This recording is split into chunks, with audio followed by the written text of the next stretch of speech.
To all, today we are going to discuss CUET Applied Maths Paper 2022. Myself Inderpreet Kaur. This time starting with question number 1. Let A and B be two non-zero square matrices and AB and BA both are defined. It means अब NCERT बहुत अच्छे तरीके से पढ़ी है. So this is the remarks given in NCERT. bold letters में given है कि AB and BN multiplication are defined if and only if the number of rows equals to the number of columns. It means जब हमारे पास number of rows और number of columns दोनों equal होते हैं, then only the multiplication is defined. So C part is the correct option. Come to the next question. A, again this a square matrix जिसके elements हैं 2, -3, 3, 5. Then which of the following statements are correct? अब इसमें सबसे पहले हमने क्या find out करना है? सीधा option A is a square matrix. Yes, it is a square matrix. The order is 2/2.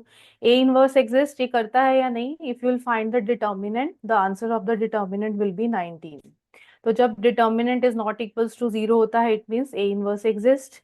Then determinant is 19. Yes, it is true. A is a symmetric matrix. No, it is not a symmetric matrix क्योंकि symmetric matrix के लिए हमारे पास A transpose equals to होना चाहिए हमारे पास A, जो नहीं है. A is a null matrix. No, all elements are not zero. So which option is correct? C option is correct. That is A, B and D on. Come to the next question. The number of all possible matrices of order 2/2 which each entry 0 and 1. अब यहाँ पर हमारे पास एक formula होता है, that is total number of elements. क्या है हमारे पास? What are the total number of elements? That is total number of elements are, multiply the order, that is 4, and we have the total entries. हमारे पास total entries कितनी हैं? We have two total entries, that is 0 and 1. तो total entries हमारे पास 2 है. तो total entries raise to power number of elements, इसका formula होता है. अगर टोटल एंट्रीज 3 होगी तो टोटल एंट्रीज 3 बेस में आ जाएगा. So answer is 16. So C part is the correct answer. Okay, come to question number 4. अब ये थोड़ा सॉल्विंग पार्ट आ गया हमारे पास सॉल्यूशन में. अब what is given? Just see y equals to 1 upon x raised to power x, and we need to find the value of the second derivative जिसको multiply करना है e raised to power e के साथ, and at the end we'll put the value e instead in place of x. So we can write as y equals to x raised to power minus x. So first हमने क्या करना है? इसका first derivative find out करेंगे, differentiate with respect to x, and it will become, when जब आप इसको solve करेंगे, it will become minus of 1 plus log x. So that will be the first derivative. Now again differentiate this expression with respect to x. तो हमारे पास जो second derivative आएगा, that will be equals to minus, जब आप इसको solve करेंगे, x raised to power minus x, then upon x, then minus of 1 plus log x raised to power इसका square and into x raised to power minus x. That will be our second derivative. अब इस second derivative में it is given in the expression, put x equals to e. When you will put x equals to e, so this expression will become minus of e raised to power minus e. After solving, you will get this expression 4 minus 1 upon e. Okay, so that is the answer of d square y upon dx square. And when you will multiply this with e raised to power e, because it is given in the question. Question देखिए आप, इसमें क्या है कि आपको e raised to power e के साथ इसको मल्टीप्लाई करना है. So you will get the answer as 4 minus 1 upon e, which is b part. तो ये हमारा किसका आंसर है of this question? 4 minus 1 upon e, that is the b part. Come to the next question. Now again it's a AOD, हमारा increasing and decreasing, and उसको observe करके ही हमें पता चल जाएगा कि हमें क्या इसमें वैल्यूज लिमिट्स की पुट करनी है.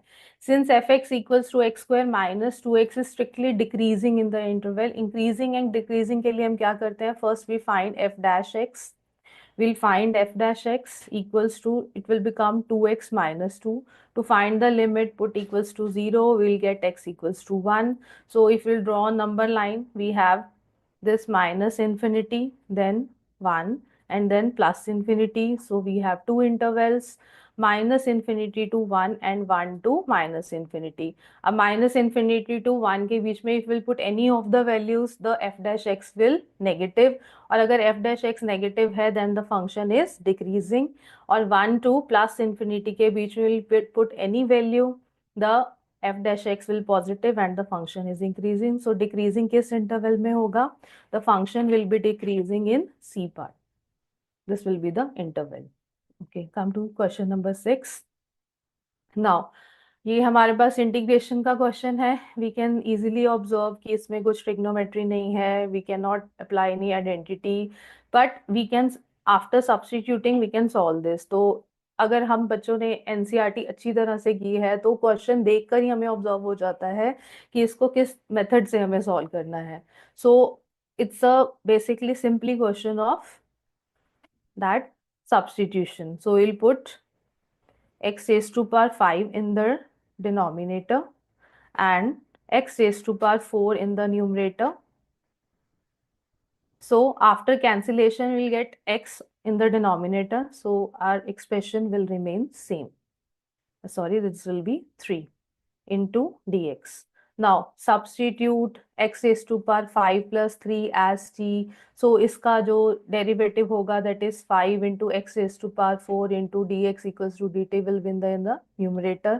And after substitution we'll get this expression as 1 upon 5 dt upon, we will get t minus 3 into t. So अब इसको हमने कैसे सॉल्व करना है, अब देखकर ही समझ में आ गया. This is simply a question of partial fraction. a upon t minus 3 plus b upon t, we will get the value of a and b as a will be,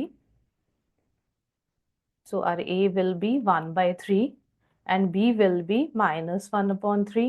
and again जब हम इसमें values put करेंगे, integrate करेंगे, we will get 1 upon 5 log, this expression will become, after integration we'll get this expression. Up at the end we will put the value of t, so we'll get 1 upon 15. Instead of t we will put x raised to power 5 plus 3, it will become 1 by 15 log x raised to power 5 upon x raised to power 5 plus 3 and plus c. So this is the answer. B part is the answer of this integration. Come to the next question. Again it's a question of integration, but we can see कि एक expression है जिसमें एक missing value है. This missing value is qx, and how we will find the missing value? अब इस missing value के लिए we have to integrate this question. तो we can easily see the degree of numerator is greater than the degree of denominator. तो जब हमारे पास ये होता है तो हम एनसीईआरटी में ही, ये अगेन एक रिमार्क है, तो इस एक्सप्रेशन को कैसे सॉल्व करते हैं, question plus remainder upon denominator. तो when we will divide this expression x raised to power 3 को x plus 1, we will get quotient as x square minus x and remainder as x. Now put the value. अब इसको हम separately integrate करेंगे. This will become our x and then plus, this is the question. I'm so sorry. This is the question.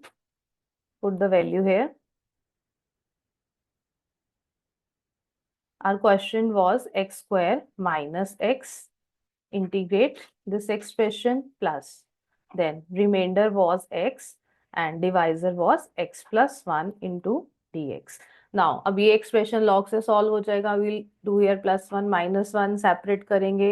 So at the end we'll get this answer x cube upon 3 after integration minus x square upon 2 plus x and minus of log mod x plus 1.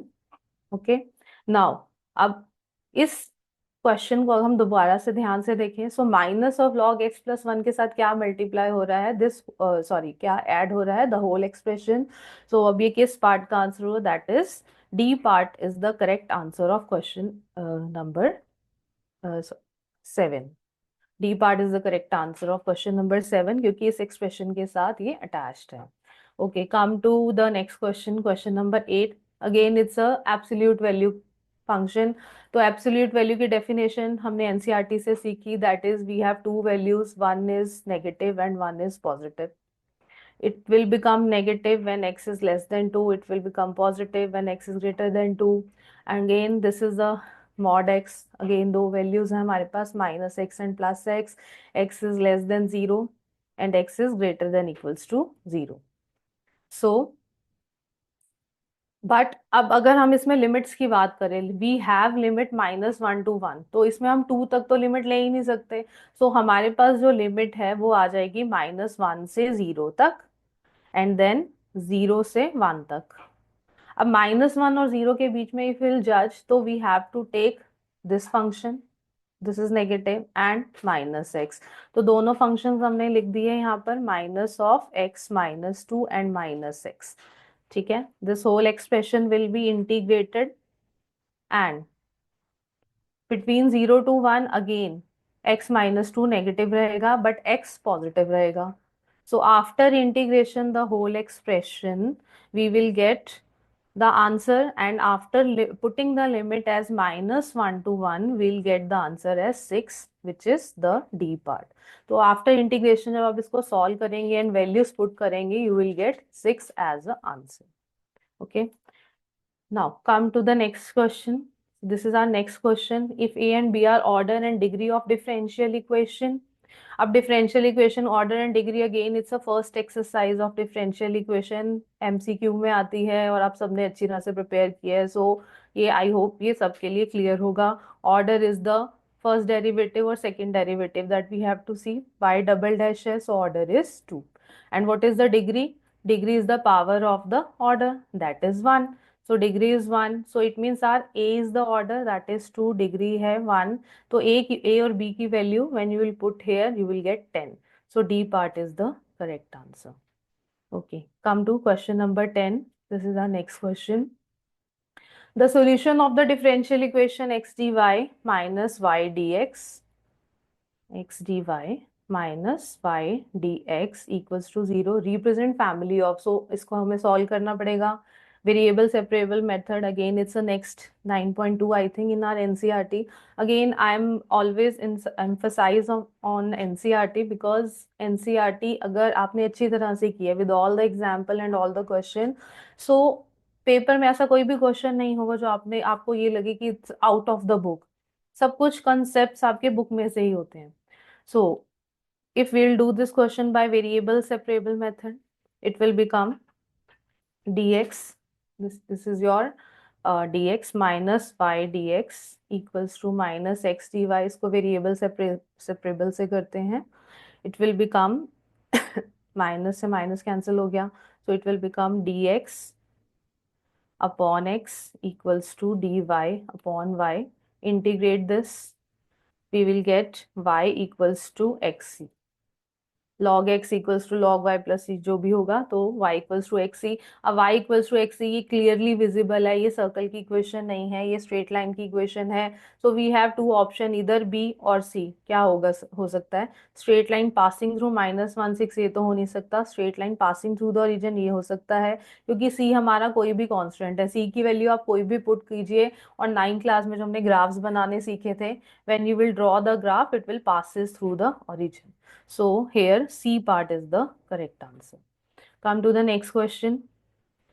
अभी हमारा again solving part है. It will take time क्योंकि कुछ questions होते हैं जो orally हम solve कर लेते हैं, कुछ क्वेश्चन टाइम कंज्यूमिंग होते हैं. सो इसके लिए we must know the method. Again ये डिफरेंशियल इक्वेशन का क्वेश्चन है and here after solving we have to put x equals to 0, we will get y equals to 1 and after putting the values हमें y की value e put करनी है and we have to see कि इसमें x की value क्या आएगी. so we will differentiate this.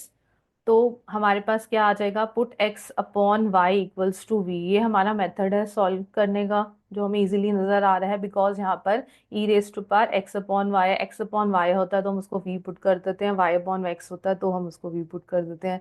Again differentiate with respect to y, we will get dx upon dy equals to v plus y into d v upon d y. अब इसको solve करेंगे तो हमारे पास integrate कर simplify करके ये version आ जाएगा इस एक्सप्रेशन का। After integration we will get e raise to power v equals to y plus C.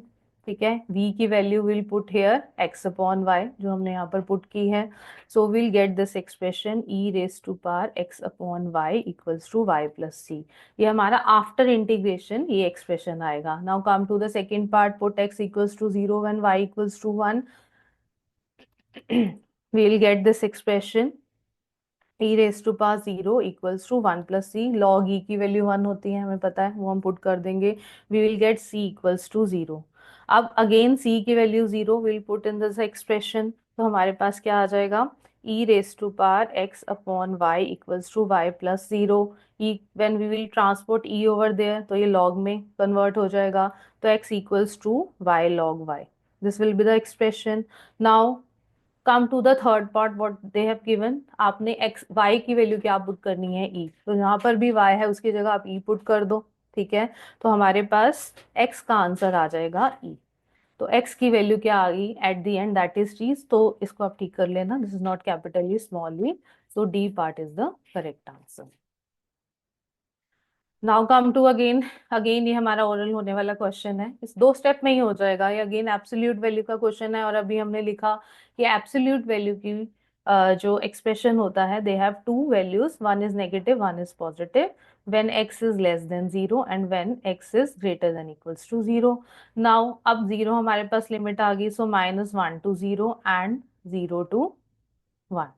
So -1 to 0 में will take negative of x and 0 to 1 में we will take positive of x। इसको integrate करेंगे, we will and put the limit at the end, we will get 2 into e minus 1 which is the D part. So D part is the correct answer.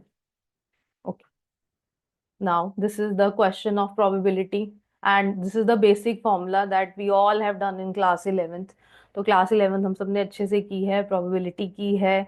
और probability का तो ये formula by heart सबको learn होता है, that is probability of A union B equals to probability of A plus probability of B. तो ऐसे easy easy questions भी आने चाहिए ताकि हमें खुशी हो कि हमारा पेपर बहुत अच्छा हुआ है। एंड ऑब्वियसली अच्छा होगा आप सबका, क्योंकि अगर आपने एनसीईआरटी बाय हार्ट की है without missing any a single example, तो आपका पेपर अच्छा ही होगा। तो probability of A union B is given, A is given, B is given, तो intersection when you will solve you will get 1/12। तो 1/12 is the correct answer, B part is the correct answer. Okay, come to question number 14। Again इसमें आप थोड़ी सी correction कर लीजिए, नहीं इसमें correction नहीं है।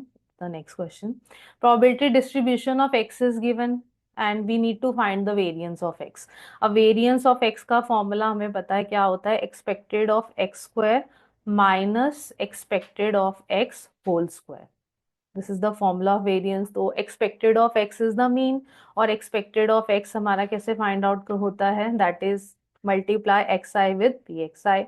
0 into 0.1 plus 1 into 2k plus 2 into k plus 3 into k and plus 4 into 2k that is 8k। Okay, so that is expected of x. और अगर हमें k की वैल्यू निकालनी है तो sum of all the probabilities will be equal to 1, ये हमें पता है जो बेसिक फॉर्मूला है। इसको अगर हम सॉल्व करेंगे we will get k equals to 3/20। अब इस k की वैल्यू को अगर हम यहाँ पुट करेंगे we will get expected of x equals to 9/4। अब एक्सपेक्टेड ऑफ एक्स स्क्वायर के लिए सबसे पहले we need to find the square of x.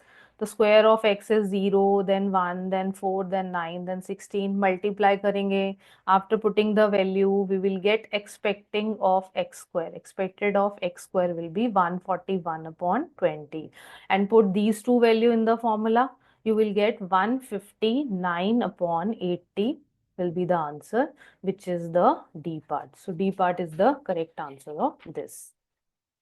Okay, again ये हमारा एक LPP का क्वेश्चन है, देखते ही हमें समझ में आ गया। The maximum value of what will be the maximum value of this objective function if these two linear inequalities are given। तो रफली हम एक डायग्राम बना लेते हैं।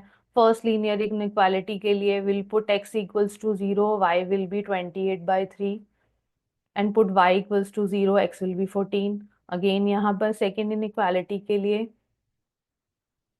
Put x equals to 0, y is 10, put y is 0, x is 10। और जब हम इसका ग्राफ ड्रॉ करेंगे, x is 0, y is 9 point something and put y equals to 0, x is 14। So ये कुछ इस तरह से बनेगा। सेकेंड ग्राफ आपका कुछ इस तरह से बनेगा, और जो फिजिबल रीजन आएगा, क्योंकि दोनों ही लेस देन 0 तो टुवर्ड्स ओरिजिन जाएंगी, तो हमारे पास 4 कॉर्नर पॉइंट्स आ जाएंगे। This will be 1, 2, 3 and 4।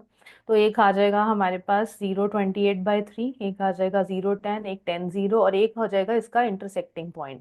अब ये इंटरसेक्टिंग पॉइंट तो obviously we don't have graph, वो नजर नहीं आ रहा, तो इंटरसेक्टिंग पॉइंट फाइंड आउट करने के लिए we will use the elimination method. Elimination method से हमने इन दोनों इनइक्वालिटीज को सॉल्व करना है, and we will get x equals to 2 and y equals to 8। So हमारे जो कॉर्नर पॉइंट्स आ जाएंगे, that will be the 1, then this is 2, then 3 and 4। इन कॉर्नर पॉइंट्स को हमने ऑब्जेक्टिव फंक्शन में पुट करना है, and will get 40 as the maximum answer. तो हमारा जो मैक्सिमम आंसर होगा that will B 40. To the next question, the number at unit place of the number 17 raised to power 123. So this is the question of congruence modulo. So congruence modulo में हम इसको क्या करेंगे? We have to solve it. 17 is congruent to 7 modulo 10. तो हमें करना क्या है? Which is we have to write that digit which is divisible by 10 after the subtraction. So 17 को we can write 17 square. So we have to change this digit in the powers of 123. So it will become 7 square in the right hand side and modulo 10. Step by step 7 square is 49, और 49 को हम कैसे लिख सकते हैं? 49 congruent to 9 modulo 10. So after simplification, यहाँ पर again we will do the square of 17 square, क्योंकि इसे हमने पावर में चेंज करना है 123. It will become 9 square modulo 10. Again 9 square is 81, और 81 को हम कैसे लिख सकते हैं? 81 कॉन्ग्रुएंट टू 1 मॉड्यूलो 10.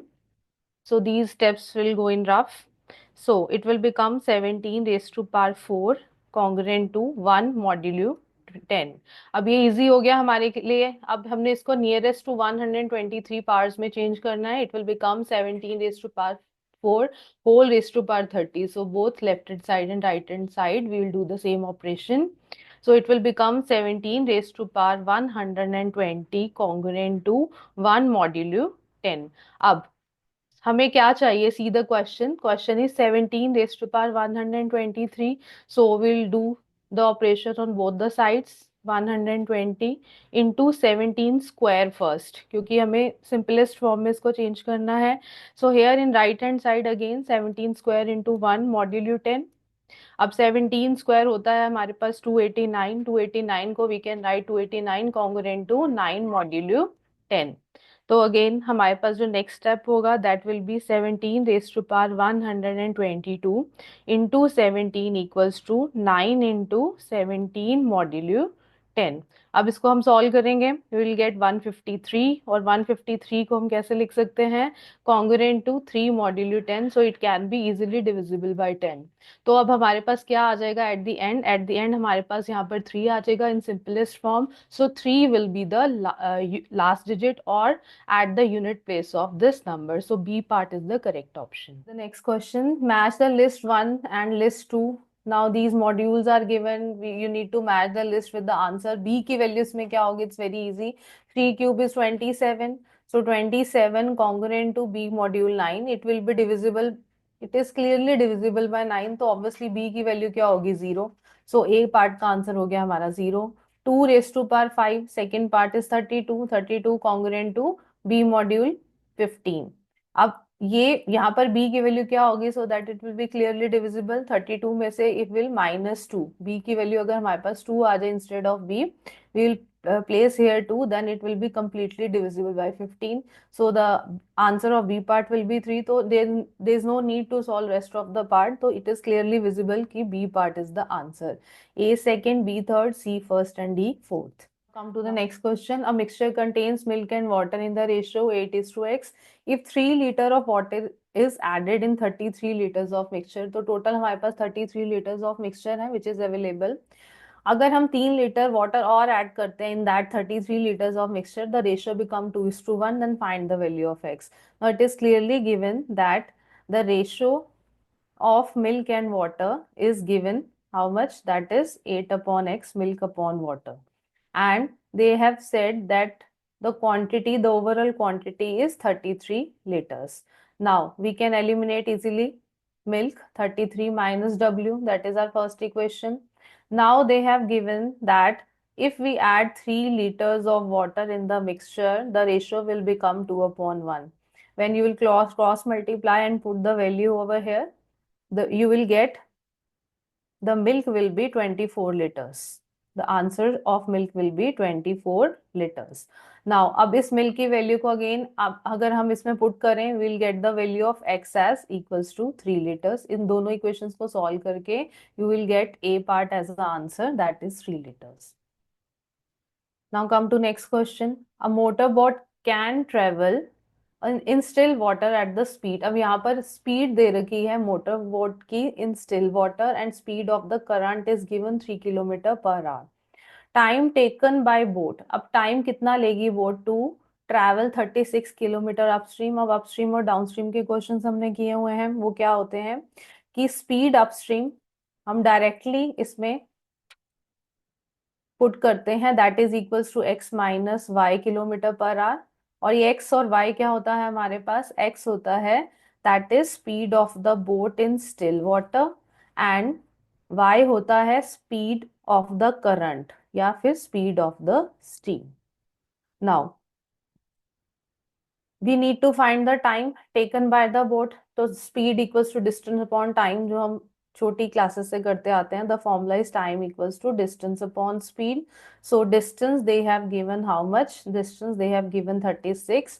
और जो स्पीड है, स्पीड इक्वल्स टू अप क्या होगा, speed upstream is x minus y. So speed of the boat in still water and speed of the current.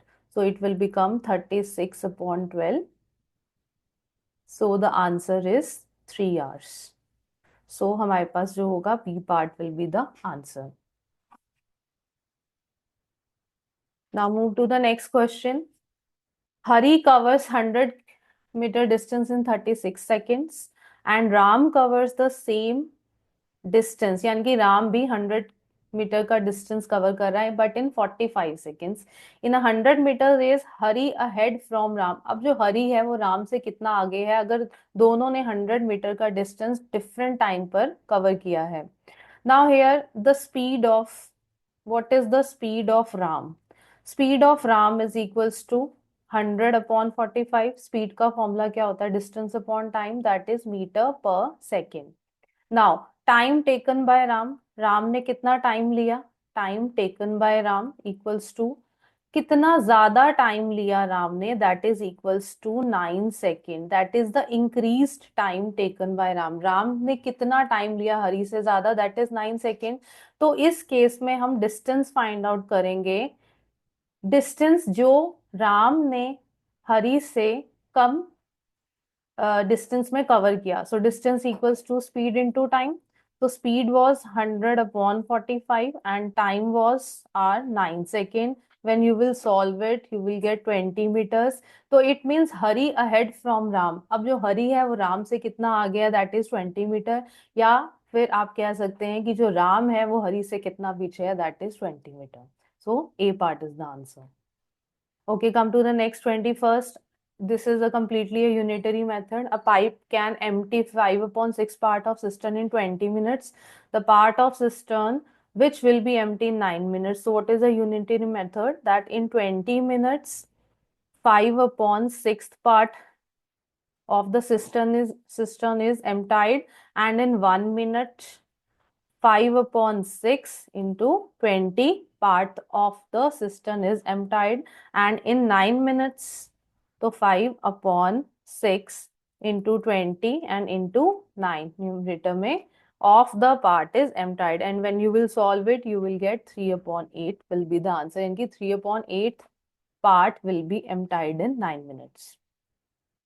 Come to the next question. This is a question of linear inequality. When you will solve these two inequality, what will be the solution? They are saying तो जब आप इस inequality को solve करेंगे, what you will get, 2x greater than equals to 4 and x is greater than equals to 2, and you will solve the next inequality, x is strictly greater than 8, and when you will draw the number line, इस number line पर जब आप draw करेंगे, that is 2, that is 8, ये हमारा कहाँ तक जाएगा, इंफिनिटी तक, बट 2 से लेकर all the values till infinity, but we are not counting it, but all the values till infinity. What is the common portion? That is 8 to infinity will be the answer. So C part is the answer. Come to the next, that is the value of x which satisfied this linear inequality. अब इसमें क्या करेंगे, first we will solve the inequality. हमारे पास क्या formula होता है कि absolute value of x is greater than y, then we can say x square is greater than equals to y square. And when you'll solve the inequality, we can take 3 common. That is the rule. We can cancel this thing. 3 से 3 cancel, so we are left with mod of x is greater than equals to 2 minus 3x. इस inequality को use करेंगे, so we'll get x is greater than equals to 1. It means जो हमारे पास solution region आएगा, that will be 1 to infinity. But you will see the solution. यहाँ पर 1 to infinity नहीं है, but we can see the combined solutions they have given.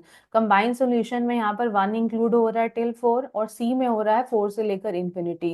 So B and C will be the answer of this inequality. Okay, now come to next question, very easy. If this is a skew symmetric matrix, तो skew symmetric matrix का property क्या होती है कि A transpose equals to minus A. So what is the A transpose, ये हमारा matrix A, हम इसको कंसिडर कर लेते हैं. It will become x y z, it will become 2 U and V. The next column will be -1 6 and W equals to minus of A. तो हमने क्या किया, इसके सारे एलिमेंट्स को साइन चेंज कर दिया, सारे एलिमेंट्स का. It will become -x -2 1 -y -u -6, then -z -v and -w. And when you will compare, now two matrices are equal if the elements are equal. So x equals to -x. Now comparing all the elements, x equals to -x, it means 2x equals to 0, x equals to 0. So y, what will be your y? That it means your y will be -2. Then your z will be 1, and now eliminate all the variables. U equals to 0, v equals to -6 and w equals to 0, and when you will put all the values in this expression, you will get 41 as the answer. So D part is the answer. Now come to next, very easy. If y equals to e raised to power n, तो nth derivative क्या होता है, तो what will be the first derivative? First derivative will be e raised to power nx into n. What will be the second derivative? Again e raised to power nx into n, so n square. So we can see कि second derivative है तो power 2 है, first derivative है तो power 1 है. So अगर हम उसका nth derivative find out करेंगे तो power क्या हो जाएगा यहाँ पर? The power will be n. So n raised to power n. So this will be the answer. इसको हमने क्या है, पुट कर दिया क्वेश्चन में, nth डेरिवेटिव को. इस वैल्यू, ये वैल्यू किसके इक्वल थी, y की इक्वल थी, तो y into n raised to power n. That is D part is the answer. Now see the next question, again very easy. Total revenue received by selling x units of the certain commodities is given. What is the marginal revenue? तो marginal revenue क्या होता है, marginal revenue होता है हमारे पास revenue function का derivative. तो वो derivative क्या हो जाएगा, 8x plus 10, and you will put instead of x as 20. तो what will you get? You will get 170 as the answer. So B part is the answer. Now come to question number 17. If x is real, the minimum value of this. तो हमारे पास minimum value के लिए हम क्या करते हैं, हम first derivative find out करते हैं. that is 2x plus 8. Now put first derivative equals to 0. You will get x equals to -4. अब इस value को हमने function में put किया, तो क्योंकि ये minimum उसको minimize कर रहा है, तो हमारे पास minimum value क्या आ जाएगी, 1. So C part is the answer. Okay, come to question number 28. What is the expected x? यानी कि mu is the mean of. तो mu क्या है, mu है हमारे पास, that is expected of x, that is mean of this distribution. Find the value of this expression. तो it means आपको mean निकालना है, mean की value को इसमें put करो. तो एक्सपेक्टेड ऑफ एक्स क्या हो जाएगा हमारे पास, 0 × 4/9 plus 1 × 4/9 plus 2 × 1/9. So it will become 2/3. When you will solve this, you will get 2/3. So इस 2/3 को इसमें put करो वैल्यू को in the expression, we will get 10 as the answer. So C part is the answer. Now again वही हमारे पास एक question है, in a game a child will win ₹5. ठीक है, if he get all heads or all tails and he lose ₹3, अगर उसको इसके अलावा कोई भी आउटकम मिलता है, what is the expected amount to lose? So it's a question of probability. अब हमारे पास अगर 3 कॉइन टॉस होते हैं simultaneously, we have 8 total possible outcomes, हमारे पास टोटल पॉसिबल आउटकम्स आते हैं 8, and we all know, we are all aware with this कि 8 पॉसिबल आउटकम में हमारे पास 2 आउटकम ऐसे होते हैं जिसमें तीनों हेड्स होते हैं और तीनों टेल होती हैं, तो इसकी इन दोनों की प्रोबेबिलिटी कितनी होगी, 1/8 1/8, so collective probability is 2/8, that is 1/4. तो 1/4 तो वो प्रोबेबिलिटी होगी जब उसको ₹5 मिलेंगे, और जब उसको 5 नहीं मिलेंगे the probability is will be 1 - 1/4, that is 3/4. अब अगर वो गेम खेलता है तो उसको वेदर ही विल विन और लूज, लेट्स सी. तो 1/4 विल मल्टीप्लाई विद ₹5 एंड 3/4 के साथ he is losing ₹3, so -3, and when you will solve it you will get -1. It means -1 rupees कुछ नहीं होता, -1 means it means he is losing ₹1.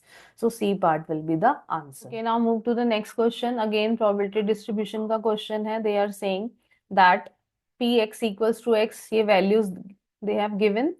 Mass function of random variable x is given when it is 0 and 1. x की values है 0 1, और pi की value क्या होगी, first you will put x as 0, you will get the value of pi is 0.4, फिर x की value 1 put करनी है, it will become 0.6. What is the variance of x, तो वेरिएंस ऑफ x का formula सबको पता है, सबने पढ़ा, that is expected of x square minus expected of x whole square. तो दोनों की वैल्यूज फाइंड आउट करनी है. So when you will find the value of x square, it will become 0 1. Okay, now what will be your expected of x square, that will become 0.6 after calculation. So हमारे पास जो expected of x की value आएगी that will be 0.6 also. आप इसको solve कर लेना, and when we put both the values here, what you will get, 0.6 minus 0.6 whole square, you will get 0.24. So here D part will be the answer, 0.240. Now again एक question है, match the list. It's very easy, इसमें question में ही answer given है. You need to match the quantity index. Quantity index किसको represent कर रहा है, that is the quantity, word is already given. Major changes in quantity of consumption of goods. Time series किसको represent कर रहा है, that is statistical observation taken at the different point of time. ठीक है, price index किसको coat कर रहा है यहाँ पर, मेजर रिलेटिव प्राइस को, and value index measure average value of the goods. So here D part will be the answer. Now question number 32 is again Laspeyres price index है, सारी base values current years की and previous year subscripts are given. तो जो हमारा Laspeyres price index है उसका formula होता है हमारे पास summation of P1 P0, sorry summation of P1 Q0 upon summation of P0 Q0 into 100, जहाँ पर हमारा जीरो क्या है, zero is base year, 1 is current year, दोनों value, both the values, that is P0 Q0 P0 Q0 and P1 Q0 is given. Directly put the value and get the answer. 855 into upon 700 into 100 and we will get 122.14 as the answer, D part. Okay, question number 23 again, ये हमारे पास time series data का question है. X and y table, method of least square इसमें लगना है, no need to discuss, सबने किया है इस तरह का क्वेश्चन 2003 2004. देन 5 और 5 हमने कंसिडर करना है, it is given in the question. So we will form a table which is given in the question. उसके बाद सारी वैल्यूज को कैलकुलेट करना है one by one.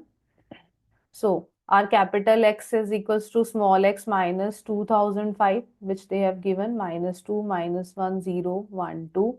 Then the next one जो हम कैलकुलेट करेंगे that is x square, और फिर उसके बाद हम कैलकुलेट करेंगे x into y। जो हमारे पास वैल्यूज आएंगी that will be the summation, capital X 0 हो जाएगा, समेशन ऑफ x स्क्वायर 10 आएगा एंड एक्स वाई को मल्टीप्लाई करके द सम विल बी 43।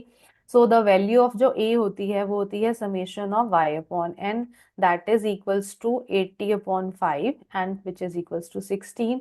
और जो b की वैल्यू आएगी that is summation of x into y upon summation of x square and that will be equal to 4.3। ए और B की value को पुट करेंगे तो 20.3, यहाँ पर इसको आप करेक्ट कर लेना, इस ऑप्शन को मिसप्रिंट हो गया, 20.3 will be the answer B. Now come to the next question, which of the following statements are correct? If discount rate is greater than coupon rate the present value of bond is a face value, no it's false, ये true नहीं होता। An annuity in which the periodic payments begins a fixed date and continuous forever is called a perpetuity, yes it is true. The issuer of bond pays interest at fixed interval at fixed rate of interest to investor is called coupon payment, so again it is true.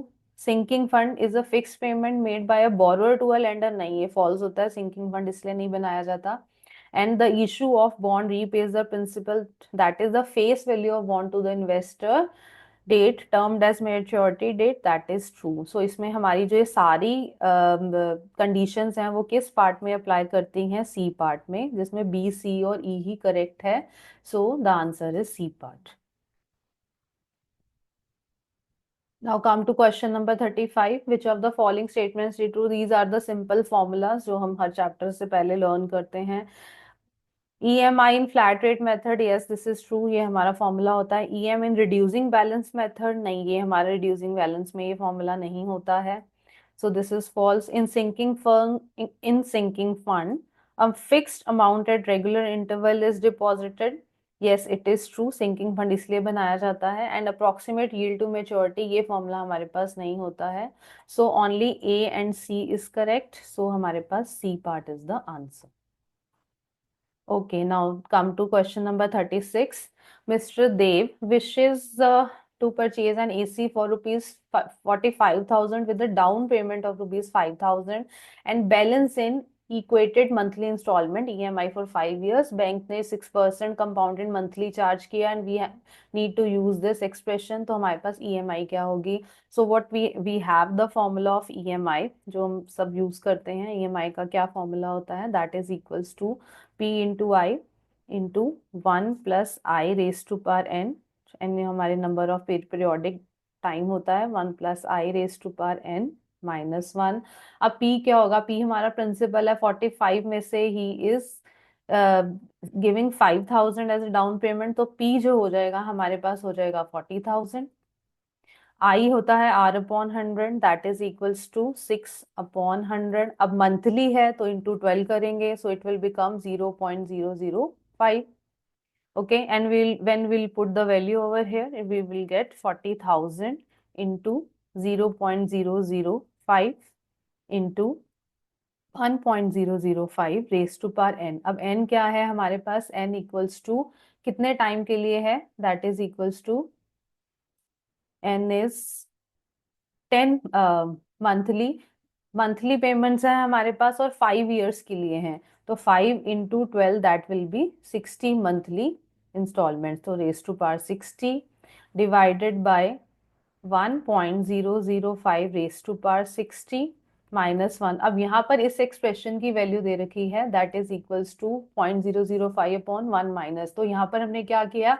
Law of exponent लगा दिया, इसको हम नीचे जब ले गए तो power minus में होगी और पूरे एक्सप्रेशन के साथ माइनस करेंगे, सो विल गेट दिस एक्सप्रेशन। इसकी वैल्यू आपने यहाँ पुट कर देनी है, कैलकुलेट करना है and you will get 776 as the answer. Next question, question number 37. The cost of machine is 20,000 and its estimated useful life is 10 years. Find the scrap value at the rate of 10% per annum. तो जो हमारे पास scrap value का formula होता है that is equals to scrap value equals to present value into 1 minus I raised to power n. Again I is our rate of interest upon 100, that is equals to 10 upon 100 which is equals to 0.1 और n है हमारे पास, what is n? n is 10 years, so put the values, present value is 20,000, 1 minus 0.1 raised to power 10 अब 1 minus 0.1 is 0.9 और इस expression की value हम ये put करेंगे 20,000 से मल्टीप्लाई करेंगे, so we will get 7,000 as answer. तो after 10 years 7,000 will be the value. Now come to question number 38. No need to solve anything. Population mean sample mean हम पढ़ते हैं.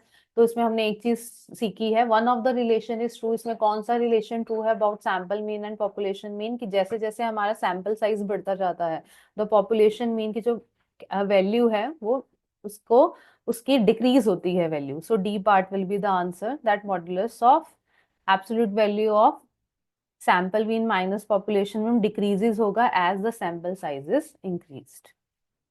Okay, come to question number 39. Below the stages for drawing statistical inferences. अब अगर हमें कोई भी statistical inferences के लिए हम कोई भी डाटा लेते हैं तो सबसे पहले हम क्या करते हैं, हम सबसे पहले पॉपुलेशन को कंसिडर करते हैं, फिर उसका सैंपल लेते हैं, फिर डाटा को टेबुलेट किया जाता है, फिर एनालाइज किया जाता है एंड देन हम उसका कंक्लूजन निकालते हैं. तो इसमें कौन सा आंसर हुआ? C part is the answer. Okay. Now next question, corner points are given. Again z हमारे पास ऑब्जेक्टिव फंक्शन है 2x plus 3y. Corner points are given, तो हमें फाइंड आउट करना है maximum z minus minimum of z. When you will put all this value in the objective function will get the answer 6. यहाँ पर भी 6 आ जाएगा. इसमें ऑब्जेक्टिव फंक्शन में पुट करेंगे विल गेट 12 और इसको पुट करेंगे तो 36. So this is our maximum, this is our minimum. इसको पुट करो सो will get 30 as answer of this question. Okay. Now question number 41. Again ये एक हमारा केस स्टडी का क्वेश्चन है. सीताराम, और it's a very easy question. Sitaram, a money lender, lent a part of ₹2 lakh to Shyam at simple interest. Shyam को उसने दिया 6% के सिंपल इंटरेस्ट पर, ठीक है, और सुशील को दिया उसने 10% के सिंपल इंटरेस्ट पर. वी डोंट नो कि श्याम को कितना लेंड किया और सुशील को कितना लेंड किया. सो हम, लेकिन हमें क्या पता, हमें सिंपल इंटरेस्ट का फॉर्मूला पता है, दैट इज PRT/100. सो अगर हम शाम के लिए कैलकुलेट करें और सुशील के लिए कैलकुलेट करें, so again the formula is same for in both the cases, PRT/100. Now question है what is the mean rate of interest. तो मीन तो इसमें इसका कोई रोल नहीं है. मीन का मतलब क्या होता है, दोनों का एवरेज निकालना. तो 6 + 10/2, तो एवरेज विल बी 8%. तो 8% इसका आंसर होगा. अब आ जाते हैं हम सेकेंड पार्ट पर. सेकेंड पार्ट में वो बोल रहा है what ratio did Sitaram lend the money at 6% per annum and 10%. यानी कि शाम को जितनी मनी दी और सुशील को जितनी मनी दी उसकी रेशियो क्या है. तो सबसे पहले हमने इन दोनों की मनी फाइंड आउट करनी है by using the formula of simple interest. तो शाम के लिए तो P/R/T/100 1 ईयर के लिए था. ये हमारा शाम के लिए था. सुशील के लिए था, अगर हम शाम को x रुपीज दे रहे हैं, सीताराम x रुपीज दे रहा है, तो सुशील को देगा 2 lakh minus x. Rate of interest is 10 and time is 1/100. इसको सॉल्व करेंगे. अब दोनों का जो इंटरेस्ट आएगा दैट इंटरेस्ट इक्वल्स टू 18,000. तो क्वेश्चन में गिवन है Sitaram earned an annual interest income ₹18,000. यानी कि शाम से जो इंटरेस्ट मिला, सुशील से जो इंटरेस्ट मिला, दोनों का कलेक्टिव इंटरेस्ट मिला के इज गेटिंग 18,000. तो एक इक्वेशन आपकी एक्स में आ जाएगी. इसको आप सॉल्व करेंगे, you will get the value of x as 50,000. तो एक्स हमने क्या कंसिडर किया था, money lend to Shyam, that was 50,000, and money lent to Sushil is 2 lakh minus 50, that is 1,50,000. Now the question is जो शाम को मनी लेंड की और जो सुशील को मनी लेंड की, दोनों का रेशियो क्या है, the ratio is 1:3. So A part is the answer. Okay, come to the next part. अब थर्ड पार्ट में पूछ रहा हाउ मच मनी डिड शाम बोरो. तो अभी हमने ऊपर फाइंड आउट कर ही लिया है. तो शाम को कितनी मनी उसने लेंड की थी, that is 50,000. Now 44th. What amount of money is lent to 10% per annum interest, simple interest. इस क्वेश्चन को उसने इनडायरेक्ट वे से पूछ लिया कि उसने सुशील को कितना लेंड किया. मतलब वो ये पूछना चाह रहा है कि 10% पर एनम उसने जो सुशील को अमाउंट दिया वो कितना था. So that was 1,50,000 as we have calculated above. So question number 45. What is the ratio of the interest paid by Shyam and Sushil. X की वैल्यू आ गई थी हमारी 50,000. अब दोनों ने कितना इंटरेस्ट पे किया, इंटरेस्ट आप फाइंड आउट कर लो, शाम का इंटरेस्ट था 6x/100, put the value of x over here and you will gate how much, 3000। तो शाम अगर 3000 रुपीज दे रहा है, टोटल 18,000 सीताराम को मिल रहे हैं, तो सुशील कितना इंटरेस्ट दे रहा है, दैट इज 15,000। सो इनका रेशो कितना आ गया, the ratio is 3/5, that is 3,000/15,000 is 3/5।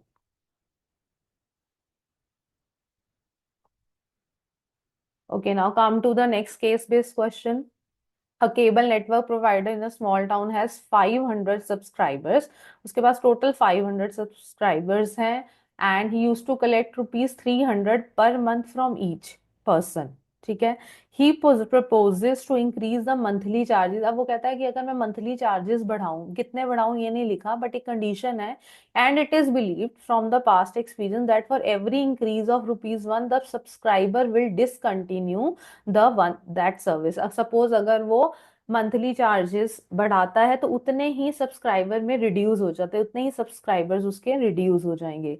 So based of the above information, if rupees x is the monthly increase in subscription, then the number of subscribers, अगर हम x rupees monthly increase करें subscription amount में, what will be the answer?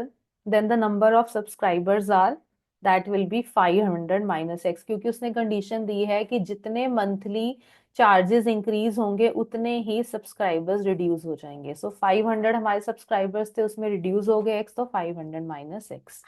What is the total revenue? Total revenue क्या होता है, that is number of subscribers into their charges, उनकी कितनी fees है। तो what are the number of subscribers, तो वो थे हमारे 500 माइनस एक्स, और अगर उसने फीस बढ़ा दी एक्स रुपीज के हिसाब से तो 300 प्लस एक्स, तो our total revenue function will be the C part. ये हमारे पास सी पार्ट आ गया, total revenue function. Now come to question number 48। अब 48 में वो क्या कह रहा है, the number of subscribers which give the maximum revenue. तो मैक्सिमम रेवेन्यू के लिए हमारे पास जो रेवेन्यू फंक्शन था उसका क्या फाइंड आउट करेंगे, derivative. So what was the revenue function, 500 minus x into 300 plus x, दोनों को मल्टीप्लाई करके विल फाइंड द डेरिवेटिव। तो हमारे पास जो डेरिवेटिव आ जाएगा that will B 200 minus x, the 200 minus 2x, so the value of x will be 100। तो it mean x क्या आ गया हमारे पास, 100 रुपीज, 100 रुपीज उसने बढ़ाए और वहां से 100 सब्सक्राइबर्स कम हो गए। So what is the number of subscribers which give the maximum revenue is the D part. तो नंबर ऑफ सब्सक्राइबर्स कितने हो गए हमारे पास, that is 500 minus 100, that is 400। ये हमारे नंबर ऑफ सब्सक्राइबर्स हो गए। Now next is what is the increase in changes per subscriber that yields maximum revenue. Increase in changes मतलब कितना बढ़ाया उसने, अभी हमने कैलकुलेट किया 100 रुपीज उसने इंक्रीज किए, जो 300 चार्जेस थे उसकी जगह उसने क्या कर दिया, 100 रुपीज इंक्रीज कर दिए, because the value of x was 100। Okay, the next is the maximum revenue generated. तो मैक्सिमम रेवेन्यू जनरेटेड क्या आ जाएगा, what was our revenue function, that is 500 minus x into 300 plus x, और x की value आई थी हमारी 100, will put x as equals to 100, the answer will be C part, that is 1,60,000। तो amount in revenue हमारे पास कितना revenue आएगा total, that is 1,60,000। So students, I hope this discussion will help you. Thank you.